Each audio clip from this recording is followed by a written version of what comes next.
Hey, this is Dr. Yates in Chicago, and of course this is Robin, and this is Cynthia.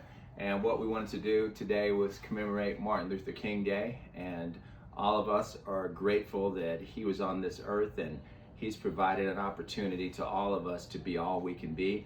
Previously, as you know, people of color did not have opportunities and couldn't excel, and because of him, mainly solely and other people, that we've been allowed to excel.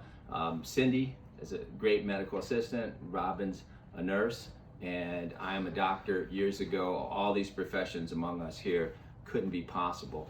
And the thing that everybody has to really remember is that everybody thinks they're in a world by themselves, that they do everything on their own. They think, I earned this, I'm the biggest, I'm the baddest. But I can guarantee you, unless you have somebody surrounding you, helping you become all you can be, you will be nothing, and you will be very frustrated, and for the rest of your life be very angry. So I want to, Dr. King gave his life so I can be here and be a doctor and do what I have to do, and I am grateful for that. I know Robin is grateful as well. She speaks to me often about what race relations. She grew up in Albuquerque, and she was a sprinter, and she always was competing against black athletes, and how she had fond memories of working with black athletes, which a lot of people don't have. Is that correct? Yes, that's right. All my best friends were black. When I moved to Chicago, I was appalled at the level of segregation and racism that still existed, because that's not how I grew up. So very ashamed of anybody who takes race or sex or sexual preference as or religion even, and holds that against somebody, some human being who has every potential in the world to do what they've been set out to do. True, and Cindy, just like my roots, her family's from Mississippi. Yes. And we all know what growing up in Mississippi means, not as many opportunities as in the north. So, and Cindy migrated up here with her family and has a great career, and her son. Tell us about what your son is doing now, Mario.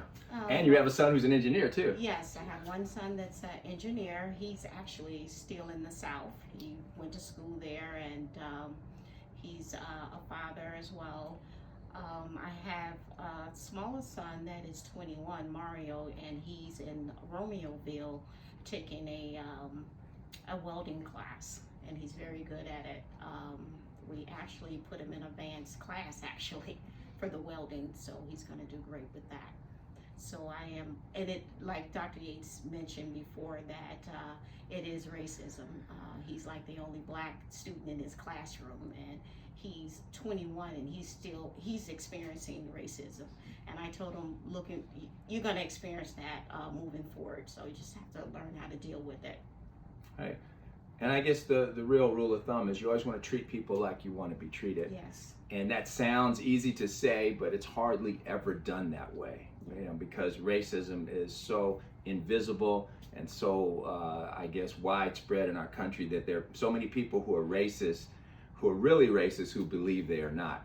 And so I think, and I believe this is true, if you're not an anti-racist, then you're a racist. And what that means is, if you're not actively fighting against racism, you're a racist, because you're accepting the pose that everything is okay.